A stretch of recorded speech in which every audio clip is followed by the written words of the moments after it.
Big data helps us make connections that are otherwise not obvious. This sounds ambiguous, but the point is that by aggregating datasets from different systems, you can learn more about the data and identify any trends that may be present. Now that we know what big data is, why is it relevant to education? Purdue's course signals is one example, where learning management system data was used to identify model behaviors. In one course using course signals, there were 26% more A's and B's, simply by showing students what model behaviors were and allowing them to understand their own behaviors. Another example.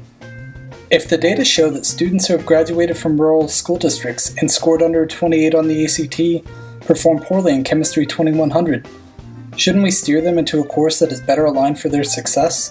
This is already being examined by researchers. One serious concern is the ownership of data and privacy of data. Most schools, whether K-12 or universities, simply do not have the will or the resources to analyze contracts and ensure that data collected about their students is only used for their students' benefit. Now that we know what big data is, how do we start to use it? How do we get any meaningful information out of these huge data sets? One way is through data visualization. So what exactly do we mean when we say data visualization? Data visualization is the graphical representation of information. The complexity of these visualizations can range from simple charts and graphs to infographics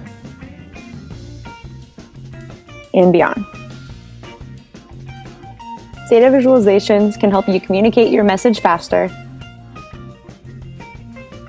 make complex information more easily digestible, and see things that would otherwise go unnoticed. Let's take a look at a classic example of how visualization can be used to solve real-life situations. During the mid-1850s, London was suffering a cholera epidemic. In just 40 days, more than 660 people passed away.